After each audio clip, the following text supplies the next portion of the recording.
वफादार कौन। एक विजयपुर नाम का छोटा सा गांव था। रात का समय था। सभी लोग अपने अपने घरों में सो रहे थे। तभी अचानक एक कुत्ते की जोर जोर से भौंकने की आवाज से गांव वालों की नींद खुल जाती है। कुत्ता पूरी रात भौंकता ही रहता है, लेकिन दिन भर की थकान की वजह से लोग उसे नजरअंदाज करके सो जाते हैं। फिर दूसरे दिन सुबह एक व्यक्ति दूसरे व्यक्ति को बोलता है, आज बड़ी देर हो गई तुम्हें। हाँ, रात में नींद पूरी नहीं हुई। एक पागल कुत्ते ने नींद हराम कर दी। कल रात को एक कुत्ते की वजह से घर में सबकी नींद खराब हो गई। हाँ बहन, मेरा मुन्ना भी रात भर सो नहीं पाया उस कुत्ते की वजह से। वो कुत्ता फिर दूसरे दिन सुबह गांव के सभी लोगों को भौंकता है, सबके पीछे पीछे जाता है। बच्चे तो उससे डरकर भाग जाते हैं। सारे लोग परेशान हो गए, किसी को कुछ समझ नहीं आ रहा था। अरे, यह तो हमारे ही गांव का कुत्ता है। हाँ, लेकिन रोज इतना शांत रहने वाला कुत्ता आज इतना भौंक क्यों रहा है। फिर लोग उसे खाने को देते हैं। लोगों को लगता है शायद उसे भूख लगी हो, लेकिन फिर भी वह कुत्ता भौंकता ही रहता है, कुछ खाता भी नहीं। फिर लोग अपने काम पर लग जाते हैं। कुछ देर बाद तो वह कुत्ता लोगों की चीजें छीनकर भागने लगता है, और अगर कोई उसे भगाना चाहे तो वो काटने के लिए दौड़ता है। एक औरत बाहर कपड़े सुखाती है, तभी वह कुत्ता उसे जोर जोर से भौंकता है। वह औरत डर के मारे चिल्लाती है, तो कुत्ता उसे काटने के लिए दौड़ता है। फिर कुत्ता उसकी सुखाई हुई चादर लेके भागता है। गांव वालों को समझ ही नहीं आ रहा था कि ये कुत्ता ऐसा क्यों कर रहा है, कहीं ये पागल तो नहीं हो गया। फिर थोड़ी देर बाद एक बच्चा आंगन में खेलता है।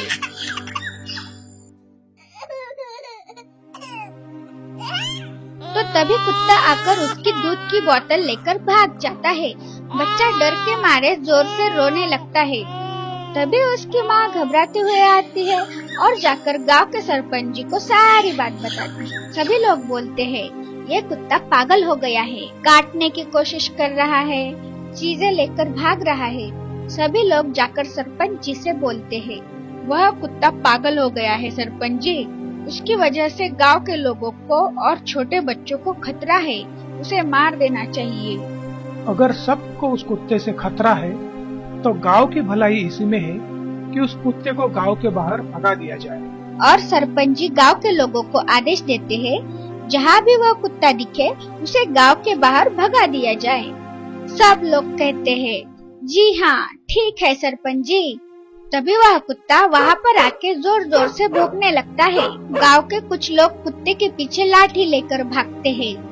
अरे, इसे मार देना ही बेहतर है, नहीं तो ये फिर से गांव में वापस आ जाएगा। हाँ हाँ ठीक है। उसका पीछा करते करते वो लोग गांव के बाहर खेतों में जा पहुँचते हैं और वो कुत्ते को बहुत मारते हैं। फिर भी कुत्ता उनके हाथ से छूटकर भागने की कोशिश करता है और कुत्ता भागते भागते एक कूड़े के ढेर के पास जाके पहुंचता है। लोग उसके पीछे उसे मारने के लिए जाते हैं। तभी एक बच्चे की रोने की आवाज आती है। लोग इधर उधर देखते हैं तो उन्हें दिखता है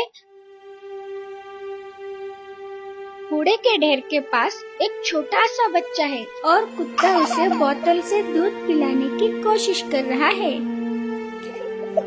लोग उस बच्चे को तुरंत उठा लेते हैं और वो बेचारा कुत्ता जख्मी अवस्था में उस कूड़े के ढेर के पास बैठ जाता है। लोगों को समझ नहीं आता ये बच्चा यहाँ पर कौन छोड़ के गया। सब लोग परेशान हो जाते हैं, किसी को कुछ समझ नहीं आता। लोग उस बच्चे को लेके सरपंच जी के पास जाते हैं। वो सब देखते हैं, उन्हें सारी बात समझ में आती है। तभी वो सारे गांव वालों से बोलते हैं, सभी लोगों ने बच्चे को तो उठा लिया, लेकिन उसे जिसने बचाया है उस कुत्ते पर कोई ध्यान नहीं दे रहा है। उस कुत्ते को सभी लोग पागल समझकर मार रहे थे। उसने ये सारी चीजें, ये बोतल, ये चद्दर उस बच्चे की जान बचाने के लिए लेकर भाग रहा था। उसे हम लोगों की वजह से कितनी चोट आई है, लेकिन फिर भी वो बच्चे को बचाने की कोशिश कर रहा था। हमें उसका शुक्रिया अदा करना चाहिए।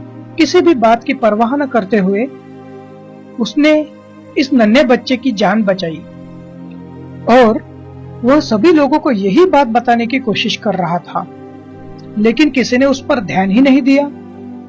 लेकिन ये जानवर होकर उसने उसकी वफादारी और इंसानियत दिखाई, और कोई इंसान होकर भी जानवरों की तरह इस नन्हे बच्चे को ऐसे यहाँ पर छोड़कर चला गया। हाँ, सरपंच जी ठीक कह रहे हैं। सच में कितने वफादार होते हैं जानवर। हमें इनसे वफादारी सीखनी चाहिए। हम इंसान होकर भी इंसानियत भूल सकते हैं, लेकिन जानवर हमेशा अपनी वफादारी निभाते हैं। जानवर ही हमारे सबसे वफादार दोस्त होते हैं, इसलिए जानवरों से हमेशा प्यार करना चाहिए। दोस्तों, अगर आपको ऐसी ही कहानियाँ पसंद है तो इसे जरूर लाइक करें, अपने दोस्तों के साथ शेयर करें और अपनी राय हमें कमेंट करके बताइए। आप अगर नए हो तो प्लीज हमारे चैनल को सब्सक्राइब कीजिए। हम ऐसे ही लाएंगे आपकी फरमाइश की कहानियाँ जो दिल को छू ले। चोर पे भरोसा। एक सोनपुर नाम के गांव में बहुत बड़ा अनाज का व्यापारी रहता था। उसका कारोबार बहुत बड़ा था। वह आसपास के गांव में भी अनाज का व्यापार करता था।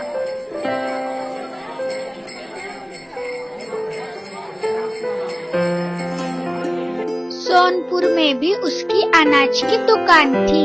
कारोबार बड़ा था, इसलिए उसे अपने दुकान पर मदद के लिए एक नौकर की जरूरत थी। तो व्यापारी ने एक रामू नाम के आदमी को अपने दुकान में नौकर रख दिया। रामू को सारे गांव में एक चोर की नजर से देखा जाता था।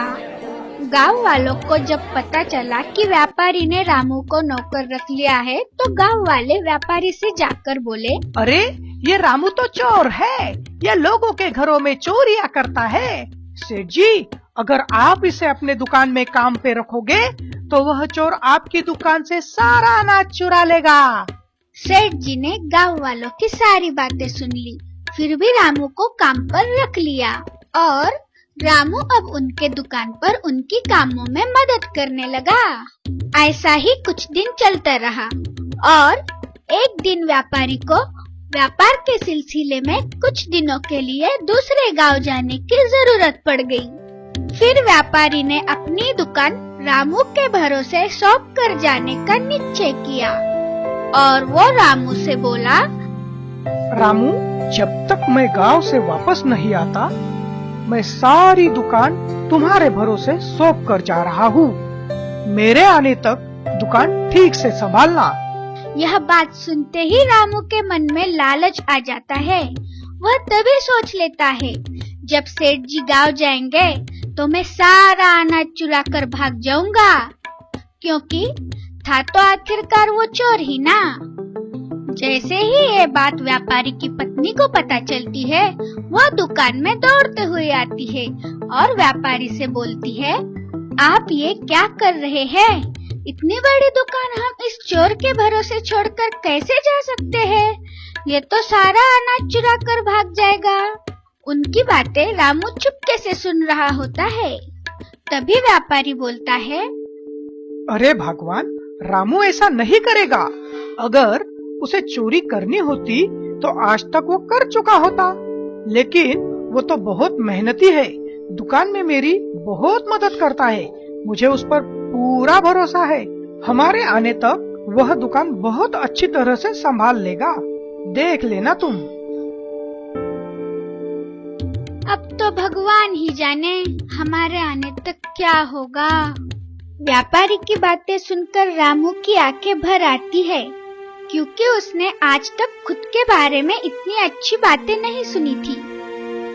उसे समझ नहीं आ रहा था कि सेठ जी मुझ पर इतने विश्वास से उनकी इतनी बड़ी दुकान सौंप कर जा रहे हैं। वो मुझ पर इतना भरोसा करते हैं और मैं उनकी गैर मौजूदगी में उनकी दुकान लूटकर भागने की सोच रहा हूँ। उसे बहुत पश्चाताप होता है। वो खुद से नजरें नहीं मिला पाता। फिर जब व्यापारी गांव के लिए निकल जाते हैं, तो रामू उनकी दुकान संभालने लगता है।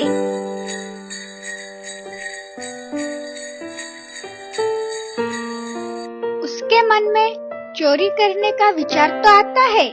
तभी उसे सेठ जी की बातें याद आती है। रामू ऐसा नहीं करेगा। अगर उसे चोरी करनी होती तो आज तक कर चुका होता। लेकिन वो तो बहुत मेहनती है। दुकान मेरी बहुत मदद करता है। मुझे उस पर पूरा भरोसा है। हमारे आने तक वह दुकान बहुत अच्छी तरह से संभाल लेगा। वो बातें याद आते ही वो चोरी ही नहीं कर पाता। सारे गांव वाले भी परेशान हो जाते हैं कि इस रामू ने अब तक चोरी कैसे नहीं की। फिर जब व्यापारी वापस आ जाता है, तब सारे गांव वाले व्यापारी को बोलते हैं, सेठ जी, अरे इस रामू ने तो आपकी दुकान आपके गैर मौजूदगी में बहुत अच्छे से संभाली। यह देखकर व्यापारी और उसकी पत्नी भी बहुत खुश हो जाती है। व्यापारी रामू से जाकर बोलता है, अरे वाह रामू, तूने तो मेरी गैर मौजूदगी में बहुत अच्छे से दुकान संभाली। गांव के लोग भी तुम्हारी प्रशंसा कर रहे हैं। रामू बोलता है, सेठ जी, आपकी वजह से ही मैं ये कर पाया हूँ। आपने मुझ पर इतना विश्वास रखा, इसलिए मुझ में ये बदलाव आया है और मेरा मन परिवर्तन हुआ है। लोगों के इतने बताने पर कि मैं चोर हूँ, फिर भी आपने मुझे काम पर रखा, मुझ पर विश्वास रखा, इसलिए मैं एक अच्छा इंसान बन पाया हूँ। मैं आपका दिल से शुक्रिया करना चाहता हूँ।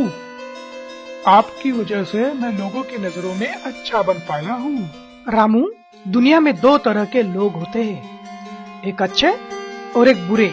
लेकिन जिंदगी हर बुरे इंसान को अच्छा बनने का एक मौका जरूर देती है, जिसमें वो अच्छा इंसान बन सकता है। तुम्हें वो मौका मिला और तुम उस पर खरे उतरे और सबको दिखा दिया कि तुम भी एक अच्छे इंसान हो। रामू बोलता है, आपका दिल से धन्यवाद सेठ जी। तो इस कहानी से हमें यह सीख मिलती है कि कोई भी इंसान कितना भी बुरा क्यों ना हो, अगर उसके साथ अच्छा बर्ताव, अच्छा शिष्टाचार किया जाए और उस पर विश्वास रखने पर उसका मन परिवर्तन हो सकता है। और कोई भी इंसान मजबूरी में ही गलत काम करता है। परिस्थितियां गलत होती है, इंसान नहीं। अगर ऐसे में कोई उसे सही मार्ग दिखाएगा तो निश्चित ही वह अच्छा इंसान बन पाएगा।